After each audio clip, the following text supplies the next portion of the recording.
This podcast contains explicit content, language, and sexual situations. It is intended for adults 18 years of age and older. These thoughts and opinions expressed are not those of any specific employer, group, or individual. Fed up with the rat race, we decided to sell everything and move to Cancun, Mexico. Now we do what we love. Work, party, and play in the middle of paradise. After 18 years in the lifestyle, we thought we saw it all, but we were so wrong. So wrong. Oh my God, so wrong. Now we want to share the fun that we get to have every day. So come to room 77.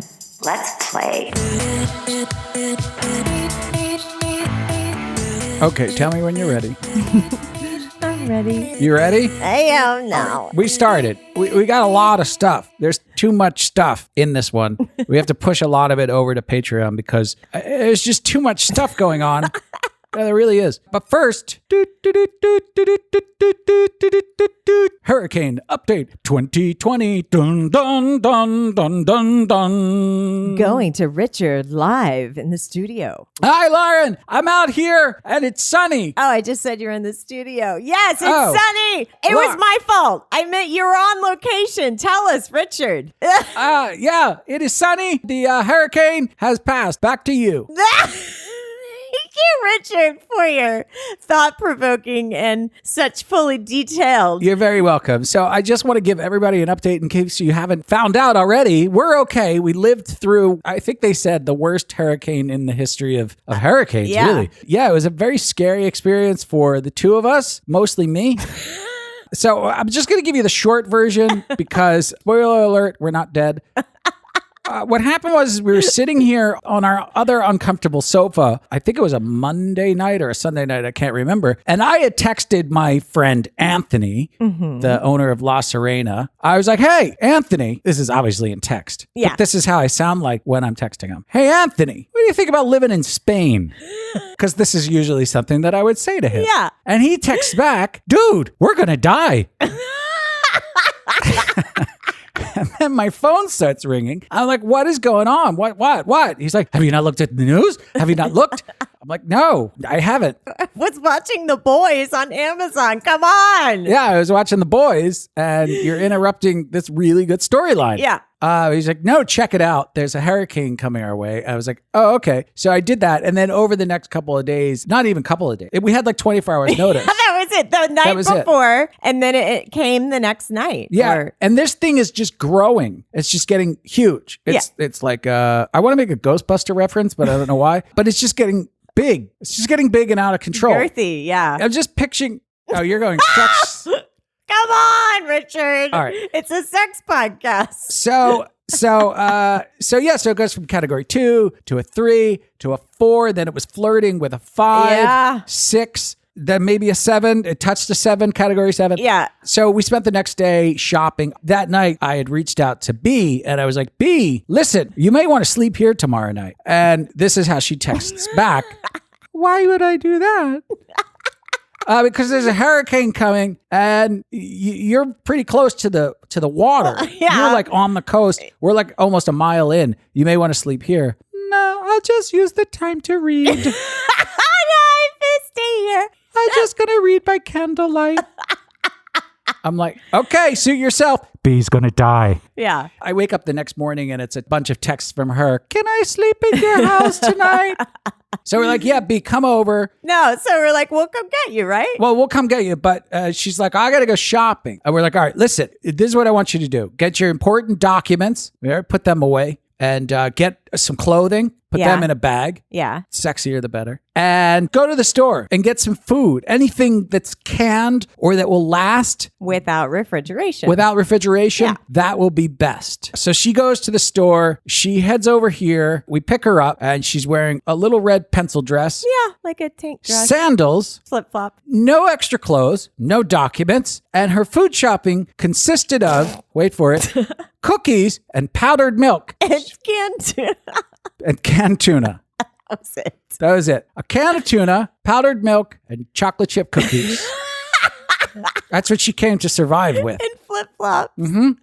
Trust. So the storm starts rolling in that night. Now I'm a panic. I'm a ball of sweat, right? Yeah. I go through the yard. I pick everything up, make sure everything is okay. Nothing's going to fly through the window. I'm just locking the neighborhood down is what I'm doing. Yeah, absolutely. It's about 10 o'clock, I think. And Yeah. I'm just a bundle of nerves. Yeah. Right. Because it's scary. I'm watching the news and we're tracking the storm before we go to bed. We're just sort of waiting and a bundle of nerves. And I look over and Bee's asleep. Gone. And she sleeps basically. Now I wait. The storm finally hit at I think about 3 o'clock in the morning, 4 o'clock in the morning. And we were up because, as we had mentioned in another podcast, our house leaks like a sinking submarine. So It's we're our like, duty. We have to be on deck. we've been training for this. Absolutely. We batten down the hatches. We're trying to cover the windows. I hooked up a plastic thing to the door like MacGyver. That did nothing. Except collect leaves, which was not my intention, but I may have invented something. So I'm walking up and down the stairs, right? Because we live in a lighthouse. And I'm walking up and down, and B, groggy-eyed, sort of cracks the door open. She's like, why are you walking around so much? Stop making all the You're noise. making too much noise. So then the eye of the storm hits, right? We're in the eye of the storm. And I'm like, let's go outside. And you're like, no, we shouldn't go outside. And I'm like, come on, it's going to be fine. And I mean, it was dead. And we have a lot of these videos that we're going to throw up on Patreon. They're crap. I mean, what a way to sell it, Richard. But they were just crappy videos that we took during the night of just stuff. So the eye of the storm comes in, and I go downstairs and I pass out because I said, if that was the worst of it, we lived through it, then the other half won't be as bad. And then it did. It just stormed down for the next 3 hours or so. Yeah. And that was it. We had a lot of cleanup to do. All the power went out for 2.5 days. We are very, very, very behind on life right now because of those days, right? We had so much to do and we didn't get anything done. B is safe. People asked, is she safe? Yeah. Said, yes, she's not only safe, she's well rested. She's dry. Ready to go. She still looks good.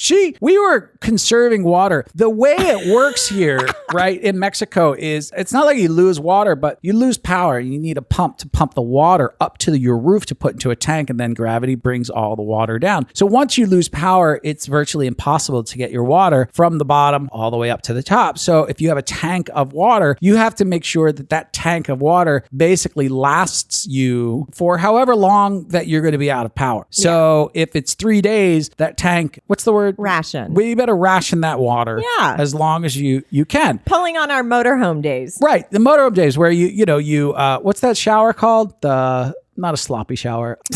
Come on, it has a name. Spank. Where you shut the water off and then you soap up and then you... It has a name? Yeah, it has a name. Like a dance? Is it an army shower? I don't know. I don't know. Navy shower? Those are totally different. Air Force shower? Yeah, I forget what it is. You got to take one of those showers. You sort of fill up your sink for dishes, whatever, whatnot. We're disgusting. We've been outside and we're just fixing everything. And B comes rolling down the stairs, wringing her hair out from her long hot shower. We were like, did you just take a shower? She's like, yes, I did. It was so relaxing. Like, motherfucker, B. I'll be all right. We're in a rationing phase. And it was especially hard because right now we are planning for, hold on, wait for it. We're planning the third annual Flirty Down and Dirty party, right? So we have this party going on for 4 straight days. Yes. Woo, woo. I'm going to pump some music in here. Put it in a baseline. In this kick-ass villa down here in Playa del Carmen, which means the Carmen of Playa. Yes. There's a pool and a rooftop, and it's got like 12 bedrooms, and it's amazing. And we are doing that next week. Holy shit. I was going to say next month. No. So yeah, and we're going to be doing that again if you want to be a part of the second annual Flirty Down and Dirty party. And what we want to do basically is these parties where we are welcoming a lot of the vanilla lifestyle and the lifestyle and just sort of fusing those two together, just having a party with open minds and open sexuality and just a place where you can have fun and relax, and we'll see where it goes. Yeah. What say you, Lauren? Karen? I say we hope to take it around so you can see different parts of Mexico and just have like a more intimate place to hang out with your friends on the beach. We want to rock out with our cocks out with our friends all around Mexico. So we just have to find different places to go. Maybe we'll go to Isla Mujeres. And we'll Albash, go Albash, Bacalar, Tulum. Oh, Belize is a lovely part of Mexico. But we can go down there, right? Because it's just right down past the Tulum. Yes. Once we do the Tulum, then we move on to Belize. Yep. Then Nicaragua. Can't wait. Yeah. Peru is just another 30 minutes or so. The Netherlands. Is that down there too? It's down there, right? Like it's to the left or something. Oh, yeah. Belize, Panama, Chile, Holland. Right? Yeah. I don't know. It's what I learned in school. Yeah. Is that online anywhere yet? I don't think it's on our website. It is? Yeah. I think it's called Parties. Oh. So cryptic. Well. All right, now I'm going to bleed into the next part, which is where we diddle ourselves. Literally, we're going to play. We're going to play with ourselves. I'm excited. Not all of it will be here. We're going to do a portion of this on Patreon. So Licorice Love is an amazing website that we partnered up with. If they go to Licorice Love, what do they find? Just a beautiful department store, but of all the good toys, so you don't have to sift through all the crap. They've done everything for you, and it's so simple. I think we're ambassadors now. Is that true? Yes. We are? Yeah, well, we don't have our code yet. But Oh, well, we will be. Yeah. Sorry about that. I spoiled it. Well, we're going to be ambassadors of it. I don't know what it means. And they were like, hey, we want you guys to be ambassadors. And we're like, hey, we're into that. I'm getting a tattoo. I already got the Licorice Love logo tattooed on my penis. I did. It's super small. My penis, not the tattoo. The tattoo's huge. Like it's spelled a little weird. Licorice Love? Yeah. How do you spell it? Liquor, like LICKERISH. Love. It's not spelled like the candy licorice? No. Okay. This is how dumb I am. I've been involved with Licorice Love. Oh my God. For 3 months now, at least? Never knew it was spelled differently. That's how fucking stupid I am. You're not stupid. You're just not a strong speller. All right. Now, what we did is we ordered some stuff from them. They were sending to us so we could try them out. Now, they made one huge mistake in the process, which was using Mexican mail. Yes. Never, ever do that. Ever. It will make it to the border. And then as soon as it gets over the border, and this is regular mail, not like DHL or Federal Express, like the light on the event horizon of a black hole, once the mail reaches the border, you will never see it again. It will just vanish, right? You'll see the tracking, and then it just sort of vanishes. Right? We're waiting for its last leg of the trip. We're like, come on, sex toys. You're so close. You're so close, sex toys. And we even called a couple people. Where's our Licorice Love? And they're like, it's coming. And then the next day, we went on the website and they're like, sorry, folks, it's Mexico. They were lovely enough to send us a different set of toys. What did we get? We got a guy braider by Hot Octopus. It's a what? Guy braider. Oh, a guy braider. Yeah, that's where I put it on my cock and I jerk off with it. Yeah. Yeah, I'm going to do that later. So later we're going to videotape ourselves using these toys. We're going to throw that up on Patreon. The other one I got you was a cock ring because, I love your junk jewelry. Yeah, but it's special cock ring. It's not just like regular cock ring that I wear out as junk jewelry. This one has a little thing on it that vibrates, right? Yeah. So that when I'm balls deep inside of you, it rubs up against your clit. What's that one called? They call that little thing that you're talking about, they call it a unique nub rub. Say that 10 times. I can because that was my nickname in college. Unique nut rub. Unique nut rub. So I'm going to try on the Vito rock ring, and that is going to fit over my penis. Yes. And it is going to fall down onto my testicles and or perineum. And then once I'm inside of you, we should be able to harmonize together. What happens? Well, we're going to figure it out. Yeah. We're going to do it on camera. I don't know how long it's going to take. It could be an hour video just trying to put that thing on my penis. And then the third thing and the fourth thing, well, there's actually two more. They sent me the nipple covers. You're going to wear those the whole time? Yeah, absolutely. Okay. And then what is the last thing? You got some balls, right? Yeah, I got love balls. These are your balls you were talking about. Love Kegel balls. We're going to put those in and we're going to tell everybody what the Kegel balls are for. And we're going to show them entering you in 7 different angles. Do you have the thing on there that I didn't get? No, I don't. It's in the Mexican Postal Service somewhere anyway. Yeah. And that one was really cool because it looked like Batman. And I was upset that that's not the one that. Well, this got one's lost. pretty Batman-y. Yeah, it's not as Batman as the other one, though. We're going to show you how Batman it is.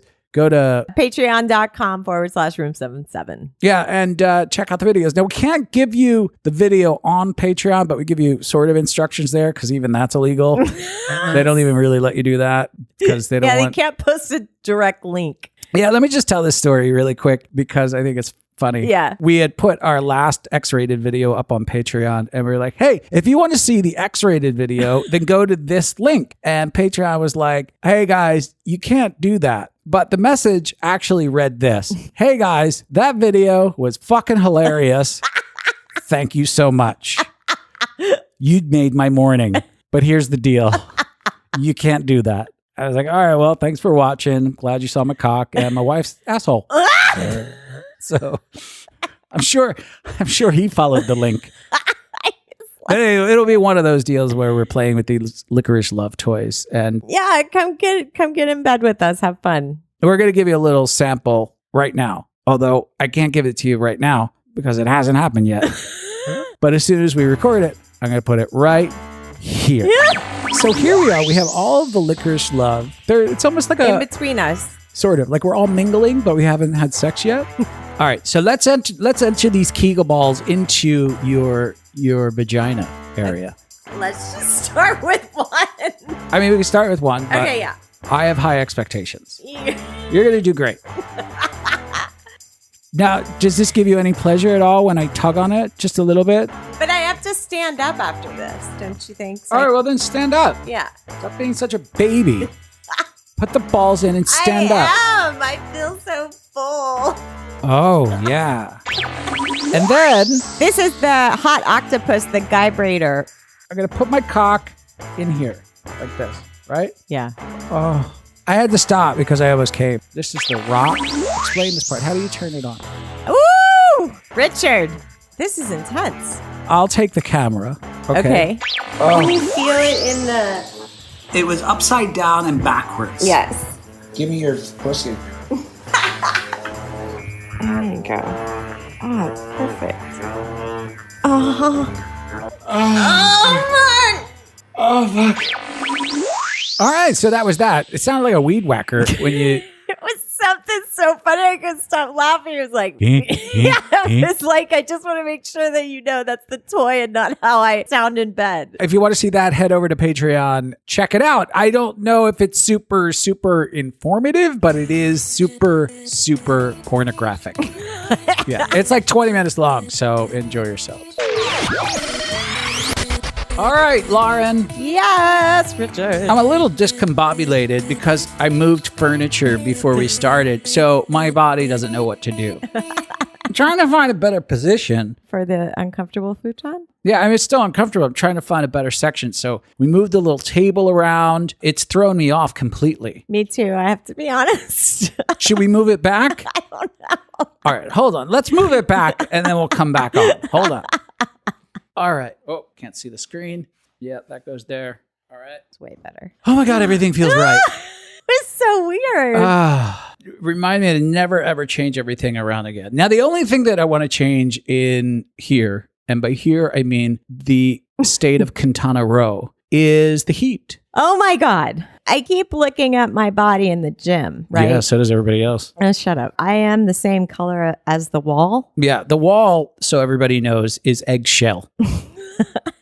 And I keep thinking, you know what? I'm going to go outside and I'm going to catch a little, just 30 minutes. Right, catch some sun. Like I'm going to go and I'm going to do just 30 minutes. I'll go up to like hang laundry or something and 5 minutes, just beads of sweat. Yeah. Just pouring down my body. It's no fun. So I'd like that to stop now because it's hard sitting in your sofa, your other uncomfortable sofa, watching the Philadelphia Eagles lose once again while dripping in sweat because it should be like fall things. Like the weird neighbor Kevin is raking leaves in the front yard. Ooh, the thought of having fall leaves I haven't thought of in a long time. Nothing falls here.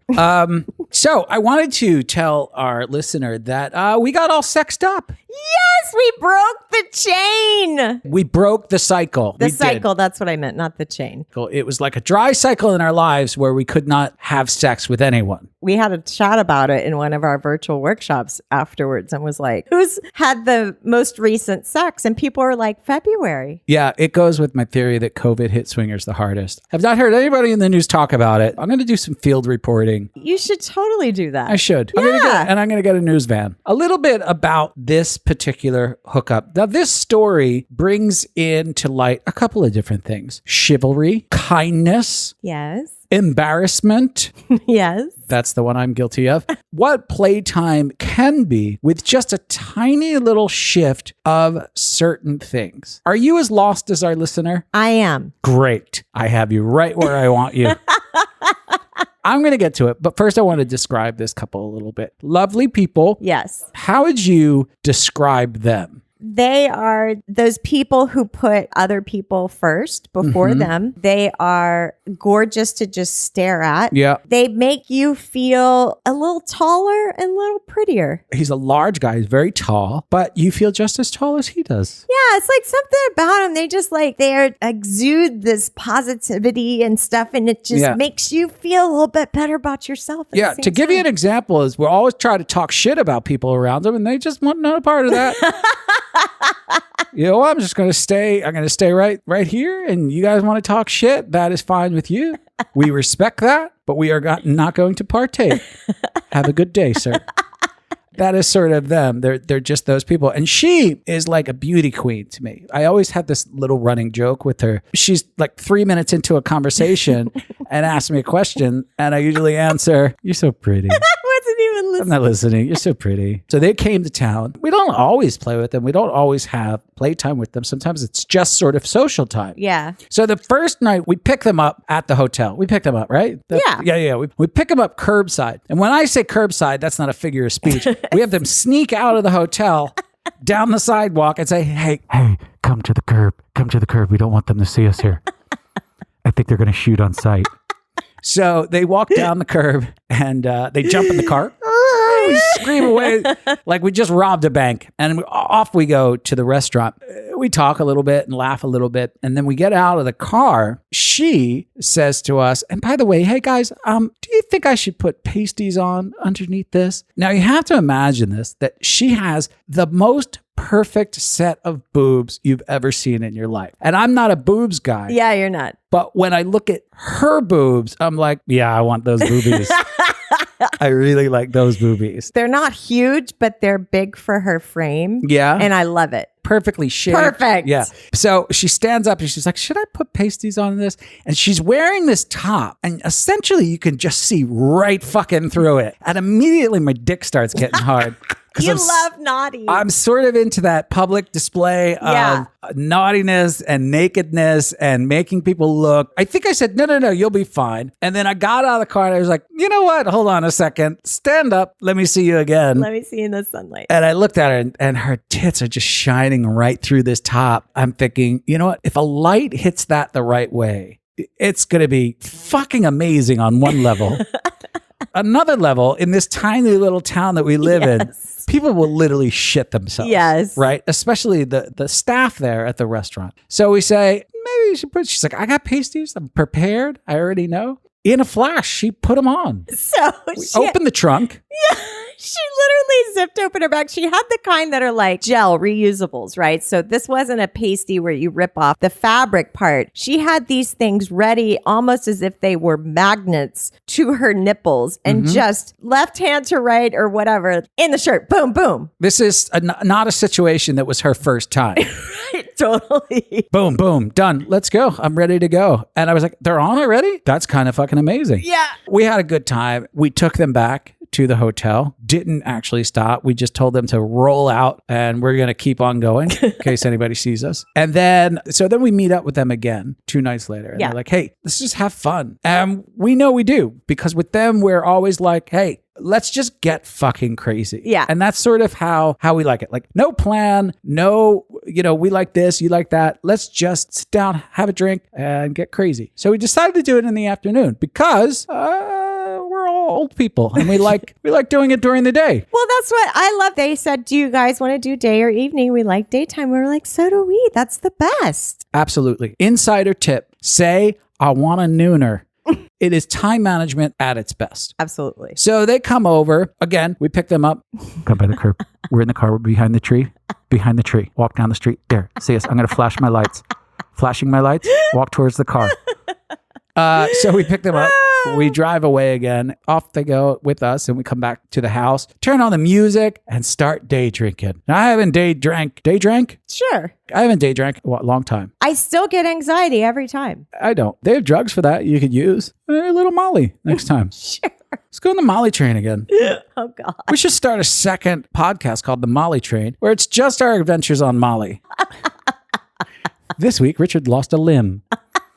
So we go upstairs, right? Again, fucking professionals. And I love this about them. And this is something that I noticed, right? We all walk into the bedroom with our drinks. We all walk in there like a tiny little army. As soon as we walk in, everybody starts taking off their clothing. Yes. This is akin to being a professional, like an electrician. You come in, you set your tools down, you start setting up. Ma'am, don't worry about your refrigerator. I'm going to fix it. Just got to set up my tools. Yeah, they start walking in, just the clothes start coming off. That whole uncomfortable time is gone. Yeah, because people, if you're just getting started in this and you're getting into the lifestyle, that thing where people take off your clothing in a very hot, seductive way. I know you've all... Yeah, that shit doesn't happen. So save us all a bit of time and just take your fucking pants off. Let's just move on. Yeah, let's just move on to step 2. Maybe underwear and lingerie is a little bit different, but I'm talking the actual clothing. Jeans, the socks. And if we're in a winter or fall situation, as we were talking, we wish we were in, got my sweater vest is on. Your sweater vest. You know what I mean? What do I do with that ascot? Do I rip that off his neck? Just take them off, throw them in a pile. You'll deal with them later when we say, get your clothes and get out. So they immediately start taking off their clothes. Now, it's not just their physical beauty, because let's face it, I noticed this thing where I'm getting older. Yes. Yeah, it seems to happen every day. Yeah, I notice mine every day too. It's turning into a pattern, I'm afraid. Oh, God. Every day I wake up older. And I think they're the same age or older than us. They may be a little older than us. I'm looking around at us and I'm like, we're not spring chickens anymore. That idea of that really beautiful 20-something-year-old couple, which is really attractive when you look at it, when you stare at it, right? Yeah. I will attest to this. There is nothing more sexy than a confident older woman. Absolutely. An experienced, calm, level-headed older woman. I would choose that every day of the week and twice on Sunday over a 20-something. And when you find that beauty within someone, you start looking at that person or those people, in this case, this couple. It's like an aura. It's not something to take for granted, that amazing energy that somebody holds. Yeah, you don't have to be perfect. I mean, let's face it, we're certainly not perfect. Like you were saying, like, okay, if you could have a dream Instagram couple or something, Right. like these fitness people that are like, Great to look at. not only are you talking about the essence and stuff, but there's like a sexually charged, you're saying that confidence and stuff. And it's like you infuse that with their charged knowing what they want. But you can't take away age, right? As far as beauty, you look at somebody and you go, they are a beautiful couple that is in their late 40s. Yeah. Or 50. I don't know how old they are. But there's that sort of asterisk. They're a nice looking older couple, we'll say. Or you'll say they're a hot young couple, right? Yeah. What age do you think that happens? Like 40? 37. That's when it started for me. And then it turns to they're a hot couple and then it's an older couple. Yeah. Which is where we are now. Or if not, we're knocking on the door. Is anybody in there? Oh, hey, there's so many people in here. It's Richard and Lauren. We're here. We're hosting. We immediately start getting at it. I don't even remember how. I just remember lying on the bed and grabbing somebody. This is the funny thing about her. She says it every single time, and I love her for it. You know what I want? I'm just going to watch you guys this time. That's the key. So this time we're like, hey, lady, go over to that chair. You've been wanting to do this for a long time. Yeah. And watch us ruin Lauren. Watch him and I take her to task. We are going to treat her like a dirty, disgusting little whore. And she's going to love it. We're going to love it. Go sit over there. She lasted 4 seconds on that chair before she comes over to the bed. And we're like, what are you doing here? You're supposed to be over there. She's like, I know. I just can't help it. I want to be over here touching.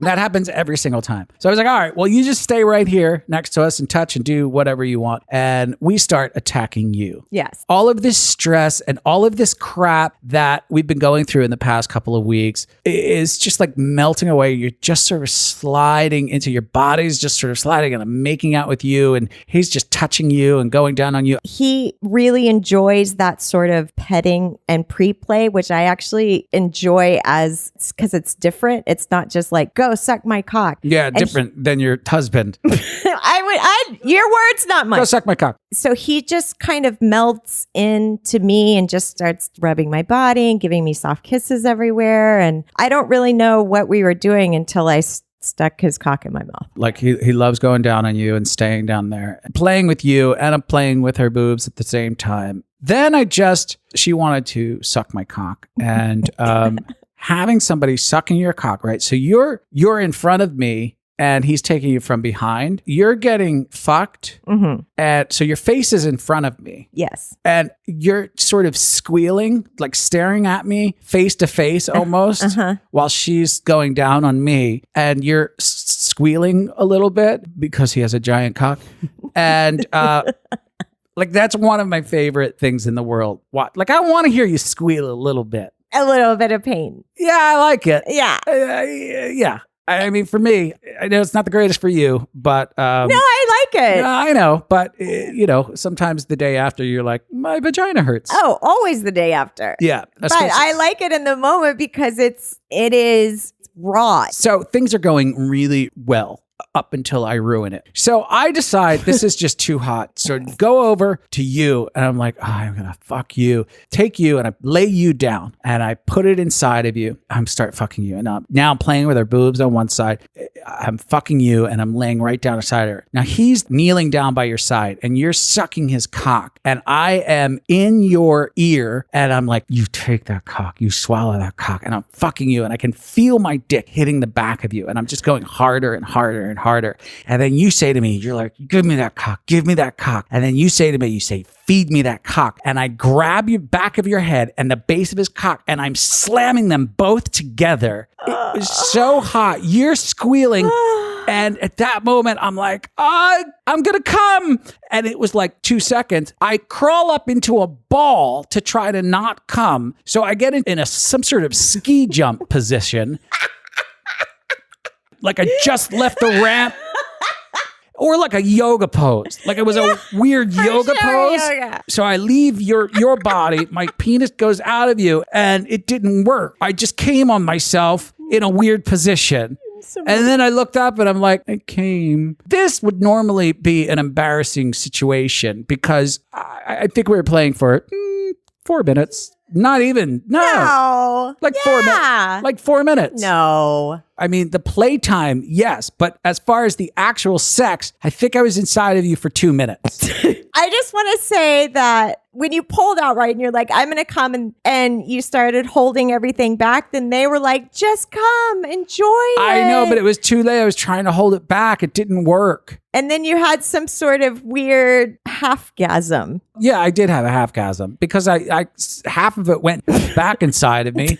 Half of it landed on the sheets, which was a complete fucking waste.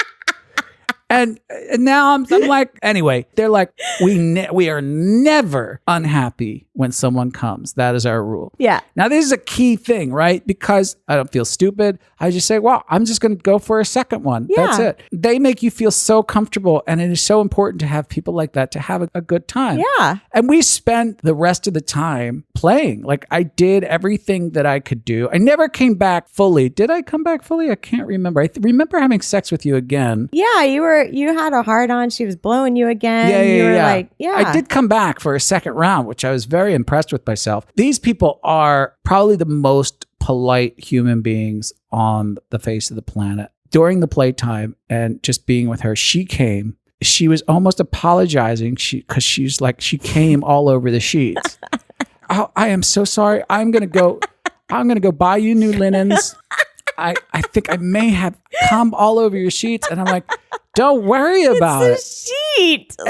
And then one of my favorite moments, one of the times where he was getting ready to fuck you, he forgot to bring his own condoms. Yeah. Okay, so he had to use our condoms. They're just regular skin condoms. You're allergic to latex, just regular normal condoms. Right. And he's having trouble putting them on. And there he is standing there in his glorious form, and he's yelling at himself, and he's saying this, goddamn Coke can cock. His fucking penis. Jeez, I am so sorry. It's just like a Coke can. This is just ridiculous. Just yelling at his penis. Me, I would have been like, I can't get this shit on. My cock is too big. What size are these? What size are these, Richard? You're buying down in the store down here. Come on, man.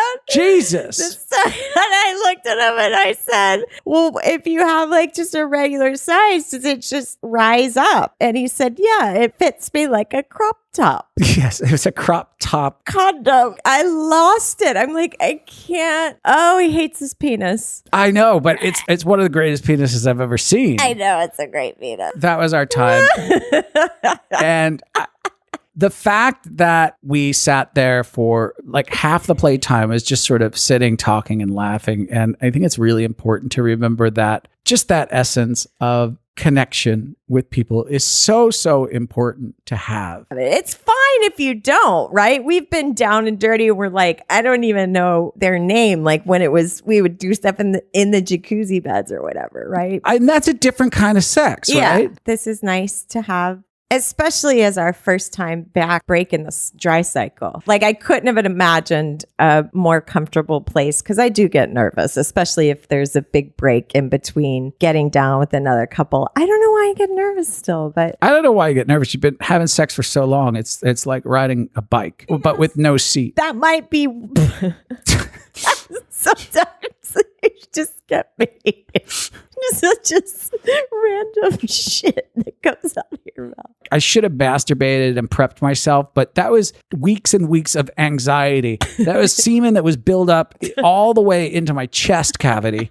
And it just had to come out. It was just a release. And it should have come out. It should have come out in the most explosive It should have. way. But no one will ever know because I was curled up in a little ball. Yeah, I wish you would have just been hands on the hips and thrusting your Listen, hips forward and just let it just go all over. I believed I could stop it. I Like did. the force. A half-gasm. I had a half-gasm. Yeah. Yeah, I got to get rid of that other half. It's in there somewhere. So I just want to, I don't know why I was thinking like if you were going to come so hard, you could have like hit yourself in the face. And that reminded me of when we were talking about at dinner or something, how you tried to blow yourself when you were a child. Well, I think everybody has tried. At one I'm point. curious. Like, Well, no, someone asked me because they were like, hey, your penis is pretty long. Have you ever tried it? And I was like, of course I've tried it. I was surprised when you said that. All right. Well, I'm not going to talk about on this one. Okay. Maybe the next one. Maybe we can another talk about that. conversation. Okay. Listen, you're very flexible as a child. Yeah. Yeah. Who wouldn't have tried? If your penis is long enough and you're in a position sometimes rolling around, you're like, my own penis came pretty close to my mouth right there. I wonder if... We could talk about that later. Okay. I just thought it was really funny. Thanks for bringing that up, though, so I could be even more embarrassed. It's awesome. No, not to embarrass Well, you. no, but then when they brought it up, tried 42 years old. And I can't get my hips in that position anymore. No. I look like I'm in traction. I just sort of can't. I have no flexibility whatsoever. It's just sad looking. Yeah. Well, I'll try. I'll show you tonight how far back I can get. I think we should have a measuring contest. Yeah, let's do a contest. Who Yeah. gets the closest? We'll do that Okay. at our party that we're going to talk about. All right, Lauren, thanks for joining me. You're welcome. Get out.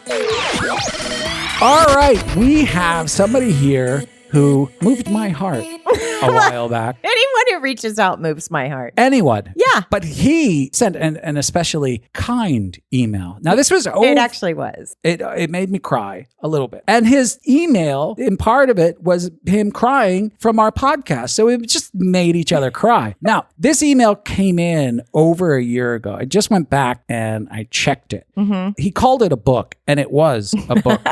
He wrote us this email talking about his relationship, his wants and his needs, just sort of things that he was going through in his life at the time. This, again, was last year. Padded all of that with, Richard, you're a god. I love you. Right. I wish I were you. That's how I read it. Yeah. Anyways, he had a good plane story in there. Not a plane story, just a story about in a plane. On a plane or in a plane. Say hello, Jeff. Hello, Richard and Lauren. Hi. We're going to get to the part where you talk and say really great things about us. That's going to come later. This is a situation, now I wouldn't say it's common, but it does come up. And this situation that I'm talking about is people asking us, hey, I'm into this. Mm-hmm. How do I get my wife into this? Or my husband. The other side is usually a lot easier. Wife comes in, she's like, hey, I'm thinking about having a threesome with my friend Bambi. Are you into that or not? Dude's usually like, I'm in. I've always been into that, but I didn't know how to tell you. We just met 2 people, I feel like, in the last month. And the girls were the ones that brought it up. And I just am always like, woohoo. Well, go yeah. you. I mean, with a guy, it's walking a tightrope. Yeah, you know? I guess you're right. For guys like me, if I was different, I guess it would be weird to hear it if I had never thought about it before. Yeah. The most common answer you always get is, am I not enough? Am I not enough? Mm-hmm. And my answer to that is, no, Lauren, you're not. Listen, you're great at cooking. Mm-hmm. You make a nice bed. Mm-hmm. But but I shorten all that down. I say, do better. Yeah, do better. Which usually works. My friend, you were in a situation where you were in a marriage. You knew that you had sort of some of this sexual stuff going on in your head about fantasies and being open. At the time, you couldn't express that. So tell us a little bit about how long you were with your wife at this point when it sort of just started coming to the surface. Yeah, I think when it started coming to the surface, we were together for 13 years. This came up probably after 2 or 3 years of being together. We got married in 2013. I think from the start, there was always this battle, how you feel like you should behave as a husband. Mm-hmm. And then this other side of what you really feel inside that you want to express. And in our situation, there was just the dynamic of anything that really went outside of that traditional monogamous bond of marriage was just uncomfortable. It was that carousel. You want to bring this out. You want to be honest with your spouse. You want to tell them what you're feeling. But when you start going down certain roads, it looks like it's unwelcome. So it shuts you back inside, right? All right. I don't want to do a spoiler alert, but spoiler alert, they're not together anymore. Right, but not because of lifestyle no, stuff. not necessarily. Yeah. But I just want to point out going forward that this may be a lesson of what are things, maybe, perhaps, of what not to do. Maybe some things of what you can do. We could, in fact, learn from his failures. Maybe. Again, I'm going to preface, they are not together, not specifically because of just this. That is correct, right? That's absolutely correct. And we had gone through a lot of work, a lot of effort. We did a lot of different workshops, different types of counseling, different emotionally focused therapy, couples counseling, individual counseling, the whole thing. So you're absolutely right in saying that this was not the sole reason that drove us apart. I would say having the outlook that I have versus what she has really just highlighted the difference. What was your relationship? I just want to sort of do it in parts here. So the beginning part of the relationship, would you say good marriage with a lot of sexual understanding, or would you say that the basis from where it started was already sort of off a little bit? I would say the basis from where it started was off a little bit. I think there was a lot of pressure that I carried with myself through life, with my past, that put me in a situation where I felt like I had to be something I'm not. You're married now, so this part of yourself shuts off. All right. So what did you want to be? We all know what that is, right? Yeah. That is Mr. Brady. That is Mr. and Mrs. Wilson from Dennis the Menace. I believe they slept in separate beds. I think. But while this is going on, what are the images? What are the things that are coming into your head that you want it to look like? What I wanted to look like was going on a journey.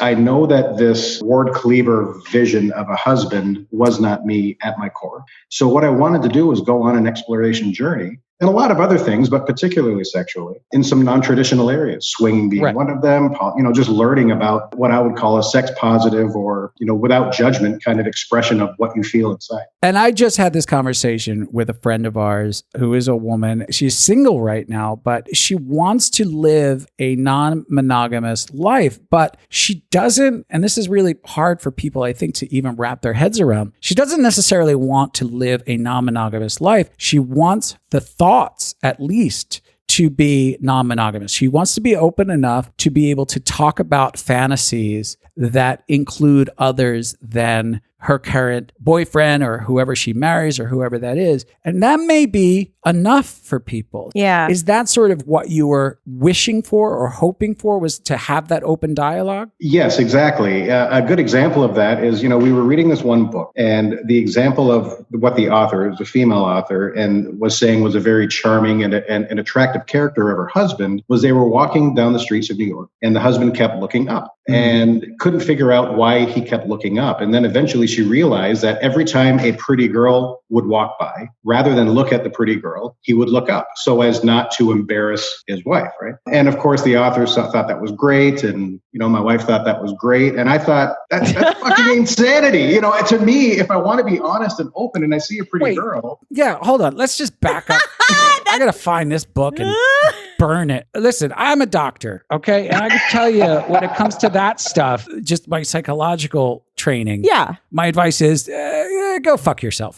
Because here's the thing. Whether you are looking up or you are looking at that girl, you've already made a choice. And that choice is your mind. So it's like now you're just sort of living inside of a false world. So the chances that this happens are very, very close to the truth, which is, why did you look at her? I didn't look at her. I looked up. Oh, okay. Why do you have to look up? How did you know she was coming so that you could look up? Exactly. Well, that's my quote. Like, what? Yeah. He just You already saw her, you fucking liar. It's like a spidey sense, honey. Okay, then you're an angel then. I could just feel them. Okay. You know what I mean? Yeah, total angel. I'm sorry. You're right, baby. The force was strong with that one. Yeah, she must have been super pretty. I didn't even see. That kind of stuff, I guess you're right, is out there. I don't know it because I don't read that crap, to be so honest. old-fashioned. Like, wear covers over your eyes or like... Well, that's a religion. I don't think we want to go into that. No, I'm just saying, but it's... Oh, you mean put blinders on? Yeah. You don't mean be Muslim and No. Sharia law or anything like that. I was going on a completely I wouldn't different bring that tangent. up because, that's way too above my intelligence Sharia law grade. is a very good topic for a swingers podcast. It's so good. We can do it right after we do our movie reviews. Yeah, let's do a segment called Sharia's Law. Cherie. Come on, Cherie. Now, there has to be a first time, and this is before you find Richard and Lauren, but there has to be a point where you sort of say, I am going to try to be my authentic self, and I'm going to bring this up. How do you broach the subject? So what I found was the Desire forum online, right? So I started reading the stories and I found that, and I just found that it sounded interesting. It was the stories about the people who go there that had never been in the lifestyle before, but they kind of took the plunge together and they came out on the other end a much stronger couple that improved their communication. And I just felt like that is exactly the type of thing I want to do. The thing was, okay, now I've got to talk to her about it. And as I started bringing it up, I could just almost see the blood pressure rise. There was, and I'm certainly in no way here to dog on her in any way whatsoever. She's a wonderful person. But for her, what we ended up learning was that it was a triggering. Exactly what you said earlier. I'm not enough. I'm not good enough. I'm not this. I'm not that, based off of her background. But that was the first time, and this was probably 2009, 2010 timeframe that I brought it up. I think how the conversation went was, do you really need that? And it shut me down. And I said, no, I don't. No, I don't. And bang, right back into the cave I went for a couple of years. Yeah, that's kind of harsh. And I mean, I feel like I'm not enough, period, for you. I was giving you that blank space just to make you feel insecure. You're just nodding like, yes, that is true. And it took you 18 years to realize it. Wow. I'm just processing everything because it's, it's so hard. I have a couple that I'm on WhatsApp with that I'm trying to sort of explain to the man and to the woman. They're both on different sides. I'm helping as much as you can. Yeah, as much as I can, just to share my point of view on it. It's very difficult when you're living in a world where you're your self-worth and all of your good things, sort of, you lay it on your partner to be like, you validate me in every way, shape, or form. And as soon as you bring somebody else into this or some sort of outside force, that's going to take everything away from my importance. I just got a text from my friend who is not in the lifestyle. I'm like a Jedi Knight. And he is with this girl. And he said, my girl finally said that she wants to have a threesome with her girlfriend. And I said, okay. She said to me, oh, you have to wear a condom though with her. He's like, how do you do that? Like, do you use it on both? Do you not use it on both? It's a weird thing. No, you do not use it on both. You just have to select certain times. And if you need another one, you repackage. You do. Yeah. I said, but for some women, there is a barrier of intimacy there. The condom acts as you are a little more intimate with me than you are with her by wearing that condom. Because he was like, I cannot fuck on a condom. I'd rather watch TV. Yeah, that sounds like you. And it's so hard. It's I hard. said, well, first of all, tell them that. Yeah. Tell them that. He immediately texted her. This had just happened before we started recording. And he said, that was it. It was an intimacy. No way. It was an intimacy issue. That thing with feeling like you are the most special is sort of connected to us, right? It's not the other person. All right. So you shut down, you go back into your cave. But he said it was only for a couple years. So I'm curious what drew him out of the cave again. Well, that's what I was just about to ask him. I wasn't about to end the interview. No. You come out of the cave, you test the waters, you talk about it again. There's a response that's a little different, maybe, and you cling on to that for a little while, and then it comes back down to no again. And it was really like that until 2018. Oh, this is where we come into the picture. All right, so I'm going to fast forward just a little bit here. Are you still reading the forums about desire? Yes. Are you still peeking on there? Very, very privately, but yeah. Did she ever read any of those stories? She read a couple of them. It was on again and off again, I think, for her, where it sounded interesting. And then I think when she really dug into who she was, I just don't think that the resort or the lifestyle in general, or the people who are in it, were compatible with her views of the world. Now, I believe that there has to be people out there who are like, you know what? I have no problem with your lifestyle. And we've met these people. I have no problem with your lifestyle. Lauren, the fact that you are a whore does not affect me at all. Thumbs up to you. I just do not have the time or the energy or really the interest to have sex with other people. Yeah. Just don't. So good luck. Have fun. But they love desire. Yeah, I don't care about desire. Oh, so or not desire, but they love going to lifestyle things. Right. Was she a person that was open to sexuality? And you kind of both had troubled childhoods. I don't really want to go into that so much. Was she a sexual person to begin with? Were you behind the eight ball as soon as you started? I think there was always a tension there as it related to intimacy. That was a big focus in a lot of our counseling. So yeah, there wasn't necessarily a fun place to find playtime that was extremely comfortable, extremely relaxed. There was always some sense of tension in there. We'd have stretches where it would be okay, but there was just other things within the relationship that would cause tension to reside, and innocuous things like not picking up or not cleaning, those types of things that would spill over into the bedroom. If Lauren doesn't clean, she doesn't get the cock. That's the rule in this house. In fact, while I'm doing this interview, if you could straighten up in here a little bit, that would be good. Is this about the time you find us? August 2019. All right. So this is what I'm picturing. You go on, you log on, whatever. You're in those forums. You see our names pop up. When you finally find us, it was raining. It was dreary. And then the sky opens up. And a beam of sunlight comes through your front window, just lands straight on your crotch. And you go, this is who I need to reach out to. Then what? You started, I guess, listening to the podcast, right? Yeah, I did a Google search. We were kind of at odds. We had a pretty bad blowout. She headed out to go with some friends for a week, and I stayed home and did some Googling. Just did some, what am I really, is what I was trying to do. And through a Google search, I found Room 77. Your names rung a bell, Richard and Lauren, just because I had read the reviews on the Desire Forum and just started listening. Just what I immediately took away was from your story and the intro about selling everything, moving down to Mexico. It was really the first time that I felt okay in feeling what I felt. You're welcome for that. You're welcome. And I've said thank you a million times, and I can say it a million times again. It really was at a super low point in my life, but just listening to the banter, the playfulness, and it's not necessarily what y'all did is what I need to go and do, but it's just the freedom to be able to express exactly what's on my mind and not have that judged or characterized the way it was. You know what I mean? Your podcast just gave me the ability to feel okay with what I was feeling. Right. And I think that is one of the things that podcasts do, good books do, not as well as hearing a voice, but I think it is one of those things where people go through life and they feel like, oh, I'm not an insane person. Yeah. I equate this to turn of the century, being gay. You got to imagine that a person is living inside of craziness, right? Yeah. In their brain. Yeah. If I'm in Downton Abbey and I like penis, I don't know what to do, right? There's no internet. There's, in fact, There's certainly not going to be any books about it. no. Yeah. No. And there's layers and layers of clothing that makes everything way more difficult in that era. That has nothing to do with this. I sort of equate it to that there is a part of people who feel like, how do I relate to anyone in this town? Do you live in a small town? Medium size. I wouldn't say small. It's not huge, but Doesn't matter. It'll fit in my sentence. How do I live in this medium-sized town? there you go. I can make anything work. So it does bring a sense of normalcy if you relate to the people that you're listening to. And that's sort of what you emailed us was like, hey, I need to write this because you made me feel better, essentially. Yeah. And I want to write my thoughts down. It only took you more than a year to get on the podcast. So you're welcome for that. You've been in the inbox ever since.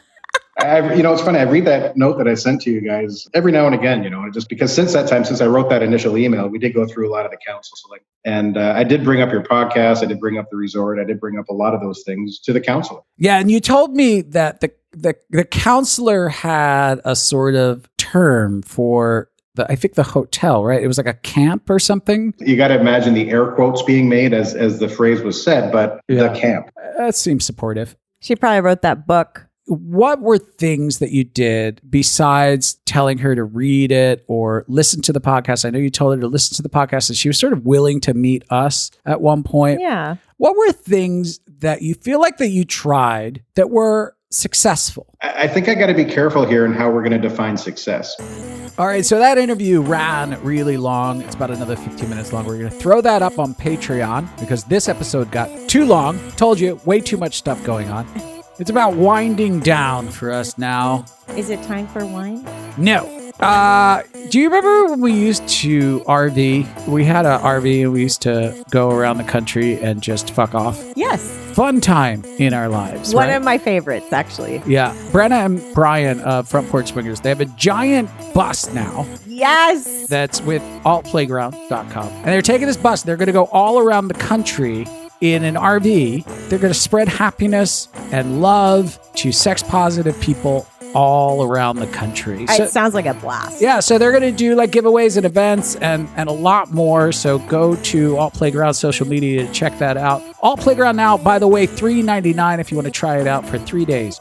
It's a great way to just dip your toes in if you want to, right? There you go. It's like, it cost me nothing but $3.99 and a little bit of my dignity. That's it. I just gave up a few nudes and $3.99. That's not, or best case scenario, you're like, I just had the best sex of my life and Cost me $3.99. $3.99. I love it. Low commitment. It's low risk is what Yeah. it is. So try it out if you want to meet sex positive people all across the country. They're growing big and fast, like my waistline. So moving on, Lauren, to our lovely Patreons, the people that I love most. Do you want to know why? Why is Because that? now we are basically homeless and unemployed at this point. So again, we want to do a shout out for the new Patreons that joined up. We appreciate it. I'm going to sing this again in the form of Ice Baby. You're going to do something very, very special. Yeah, because they're Okay. special. This is a rap that you wrote by yourself, original song, original lyrics. You wrote this. If it sounds familiar at all, then sue us. Right. I believe Vanilla Ice has already been sued for this. So I think double jeopardy is in place here. That's how it works. I have a law degree now. You can't sue me for stealing someone's music that they already stole. Lauren, who are our new Patreons? All right, stop. collaborate and listen. We are back with some brand new patrons. Aaron, Adrian and Riley, Dan and Deanna, JJ and Molly. Will it ever stop? Probably so. Turn it up for Periac. Oh, to the extreme is Kim and Argyle. Light it up, Kyrodoc and Darren. Dan, Colorado crew. We're killing your ears like a poisonous mushroom. Carrie, Takashio, Shaki, Genevieve and Jody. Love it or leave it. You can with not eeps. Clifton, Sleep, Love, the K and K. If there was a laugh, you know I got it. Check out the hook while my DJ revolves in ice. Oh, honey. You did it. You did it again. Stop it. Oh, my God. Like, first of all, I never knew that you had this kind of gift inside of you. To rap random supporters' names. Usually, I am the only gift that is inside of you, but now I know there are two. If that is not worth the Patreon money to those, then I want them to leave. Get out! You don't deserve Lauren. Thank you for that. That was absolutely amazing. Oh, yeah. We love you guys. I liked watching you work on that. That was fun. Yeah. Nice work. Thank you. I enjoy it. Now, I need you to get back to work because we have this party in, I think, 3 days. Flirty, Down and Dirty, first annual. Flirty, Third annual. The first third annual. Yes. Flirty, Down and Dirty. For details, go to our website. Yeah, go to Room 77 Life /Life of the Party. I haven't posted it yet. All right, well, we'll get it up there. We'll get everybody information and they can come to the next one. Yes. Because this one was sold out immediately. It was sold out before we even posted it. Oversold, actually. And We almost got another house. That's a whole story for a whole nother podcast. Meanwhile, last but definitely not least, what are you addicted to this month? I'm addicted to grape Trident, I guess, because I'm quitting the Nicorette, and I just tried every flavor of Trident that there is. And Awesome. You are only off the gum because we've been exiled and we can no longer get our shipments of Nicorette. I know. So thanks to that, I am addicted to smoking again. So awesome. No Nicorette means I go back to smoking. So No. I'm glad everyone wants me to die. It's fine. Yes, no ownership for your actions. That's what exactly. It's not my fault. If I don't have Nicorette, there's only one other way to get it. Yep. I am addicted to disco lights. Because of the Flirty, Down and Dirty, I went out and bought all these lights so that we can dance and have blinky lights. Yes. I'm obsessed with them. I want a disco. I want my own disco. I is know. Basically what I want. I literally was having to give the guy like some side talk and be like, listen, this is our first party. He's going to want everything here. We're going to stay away from the soundboard, okay? Just show him like some stuff. And he's like, and these are moving heads with lasers? And you're like, yes, please. Yes, I will take everything. I want that. In fact, how much to hold the party in your store? I will just come here. This is like a guitar center, Yeah. but in Mexico. And it's Yeah, it was amazing. His name was Diego, and it was Electronica Gonzalez. He was super helpful. He So really great. helped me. And we're going to have wonderful lights for the party. All right. Speaking of addiction, tell them about Bikini Addiction. bikiniaddiction.com and support us by buying your bikinis there. Use the promo code ROOM77, get 10% off and free shipping in the U.S. And if you want to see her in those bikinis, make sure to go over to social media and check it out. All right, Lauren, I got to go. But one thing. Yes. Word to your mother. No, seriously, word to her because I haven't heard from her in a while and I'm getting really, really concerned. I need to reach out to her, I think. Let's not get into this now. Word to your mother. And that about does it for us. For more information, visit us at room77life.com. Thanks for stopping by Room 77. We had a blast. Now get your clothes and get out.